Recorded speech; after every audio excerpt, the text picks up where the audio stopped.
So picture this, right? There is a town enclosed that can hold, about 1,000 people. And someone who has a cloning machine comes along and they make, about a couple hundred clones, right?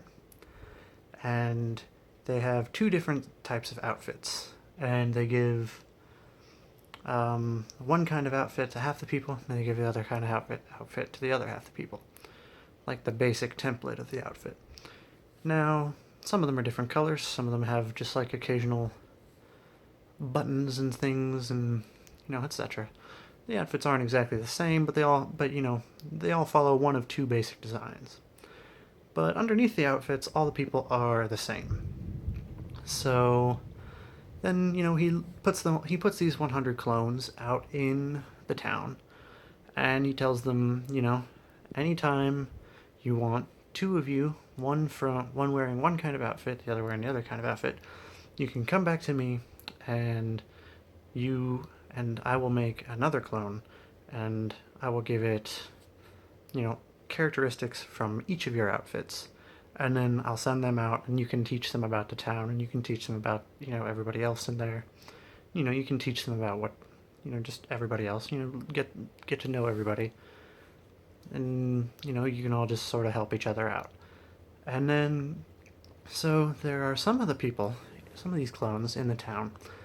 They look around and they see everyone, and they look past the outfits. They look at people's faces, they look at their hair color, they look at their eye color, and they're like, huh, well, all these people seem. And then, and they see themselves in the mirror, and they're like, oh, that's interesting.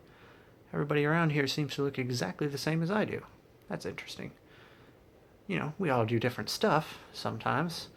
He wears different clothes than I do, but, and he goes and he eats at that shop, and I go and I eat at this shop. But underneath it all, you strip away all the vanity and everything. We're both literally the same, like the exact same. And, then, so, they don't really, so, they walk around, and if someone else comes up to them and they're like, hey, do you have a minute, or can you help me out with this, or just like, you want to help me move these boxes, or could you spare me some cab fare or something like that? And then they're like, oh yeah, absolutely, certainly, blah blah blah. And, they don't focus, they don't pay attention to what the person's wearing, they don't pay attention to what's on the outside. They pay attention to the fact that that person is the same as me. That pretty much is me, like, just somewhere else. So I'm gonna go and I'm gonna help them out. And because I like helping me, and so, and that person looks like me, so I'm gonna go and I'm gonna help them. And then there are others who start deciding, I want to set myself apart. I don't want to be like everybody else here. I don't want to be like all of them. I mean, sure, we look the same on the inside, but look at what I got on the outside. I've got this really flashy outfit, and I added all these shiny pieces to it just to distract you and just kind of like, oh, wow, blah, blah, blah. And they focus entirely on what they have on the outside, the outward appearance, the things that they own, things like that. They just kind of deck themselves out with as much as possible. And they don't want to help anybody else out because they're like, no, I'm too busy. I gotta help me. I gotta get me more and more stuff. Gotta set myself apart from the rest of you. I'm not the same as you. That's not how it goes. Can't do it. Not the same. I'm better. I'm different. I'm a cut above the rest. When in reality, you strip away all the vanity, you strip away everything, they're exactly the same. And those people, when the time comes, because every now and again, the guy who made them all, he'll tag a couple of them to come back in. They'll leave their outfits behind, and then he brings them in and he talks to them about well, this is what I've come to talk to you about what you've been doing in the town. And just like, I've seen you walk right past. It's like so many of your friends, it's like so many of the rest of them not bothering to help them, and blah blah blah, and just like all this stuff, and just like, I've seen you steal from them, I've seen you do all this, just blah blah blah, because he's monitoring the whole town. He's like, I know what you've been doing. And they're like, but I was different from them. Just like, when did I do that? Blah, blah, blah. He's like, come on. You know what you did. You know you were focusing on just trying to make yourself better than them when you're all the same. You wouldn't acknowledge the truth about what you are. And he's like, I'm sorry, but I was going to help you. You know, I was going to send you all over to a bigger community, but you don't understand how to get along with the rest of them. Things were going to be fine over there. Think like all this, just like all this random trying to get yourself a bigger house and all this stuff and blah blah blah. I got bigger houses over there. I got better houses over there. All the amenities, it's all tricked out. You guys wouldn't have needed for anything. But you didn't help each other, but you didn't help your brethren out. While you were, you just walked right past them. You were focusing too much on what can I have. You're focusing too much on the possessions. You were focusing too much on the town. You wanted to be the big fancy bigwig in the town. And that's not what it was all about.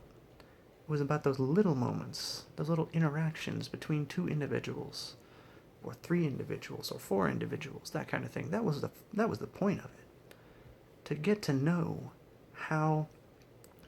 who you are, to get to know who they are, to realize that you're the same, and to just realize all the rest of that stuff, it's all just vanity. I'm going to go on to another point here, along the same vein. You see these people, right? You got those people who are like really, really pretty, like all the time, and they can get by like their entire life just on the fact that they're very, very beautiful, and then their beauty starts to fade later on, right? And they just have nothing left because they didn't actually bother to find out anything about what was inside themselves. They were going entirely on beauty. And once it's gone, they have nothing. They're broke. Like, you might consider them spiritually, they are broke AF, if you get what I'm saying. And, someone who puts a lot of effort into, like, exercising and stuff like that, like, I gotta have the strong muscles, I gotta be fast and all this stuff and blah, blah, blah, blah, blah. And they work on it for years, they discipline their body, they discipline themselves physically, they're all that shit. Pardon my French there. And then they get in a car accident, and they are paralyzed from the waist down. All that they had there is gone. That was years of work, totally screwed. They don't have it. They don't have it back. They built their life around that, and they don't have it back. And you get various other people, like, who just spend their time trying to build up a whole lot of money. They want a lot of possessions. They're like, I gotta have a boat. I gotta have 6 houses. I gotta have billions of dollars and all this stuff and blah, blah, blah. These are all the things that I gotta have. And they focus all their life on all that money. But then you strip away their high-paying job. You strip away the boat. You strip away all that stuff. You strip away all that external stuff. And they don't have anything left. They're empty inside. They don't have anything. They didn't spend any time looking inside. They didn't stop. They didn't take a look around once in a while and just be like, wait a minute. What am I doing? Who am I, really? They were satisfied entirely with what was without. And all of that is transient. They lost it all. They can go bankrupt in an instant. It could be gone. Just like that. Like it never was. Like him that has will lose even what he seems to have. And then you have a different kind of person. A person who wants to know what is going on inside themselves. They want to know, who am I? What am I? All these sorts of questions. And then the more they understand about, this is what I am, this is who I am, they understand that, and every single one of those other people, like, they understand how amazing it is that they simply are, that they have a self, that they have an identity, that they exist as a person. And then they look around at all the other people around them and they realize every single one of them is a person just like me. And it's like a mind-blowing thing when you actually realize it. Like, there are minds and thoughts and everything behind all of those people's heads.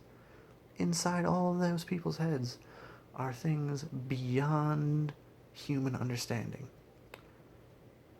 And because or at least they're beyond the external understanding. You can't quantify what's going on in someone's head. Not really. You can try, but you're going to fail. You have to focus inward. You have to understand, who am I? What am I doing here? You know, why do I want to do these things? And then eventually, this person develops a very strong sense of self. They begin to understand, they begin to be shown a moral code that is truly righteous, to realize that every one of those people out there isn't just like your brother. That person isn't they're not just like your brother. They're not just blah, blah, blah. Those people are essentially clones of you that grew up in a different neighborhood. They grew up 5 blocks down the road from you. And so they did things a little bit differently, because the environment 5 blocks down the road from you was different. But when you cut away all the vanity, you cut away the house, you cut away the outfit, you cut away all that stuff. And by the outfit in this, I really mean the physical body itself. You trim all that away, trim away all of physicality, and everyone is exactly the same. There are those who look inward and they begin to realize it. And there is power, there is strength, there is wisdom and knowledge and understanding that is beyond imagining.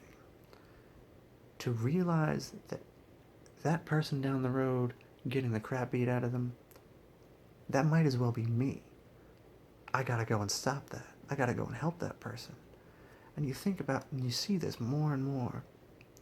And the more this person focuses inward, the more they focus on that knowledge and all that stuff, the more they will come to realize that cannot be taken away. You can take a man's house, and he'll still have that. You can take his possessions, he'll still have that. You can take his physical strength, you can take his dexterity, you can take his ability to move, you can even take his life.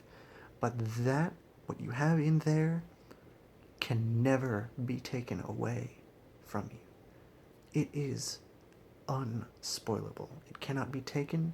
It must be surrendered.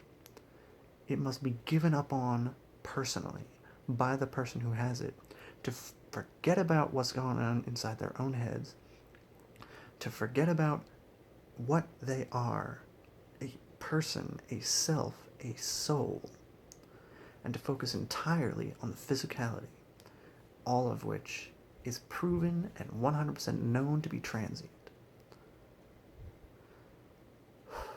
Anyway, let me know what you thought of this video in the comments below. Please like, comment, and subscribe. You have a blessed day.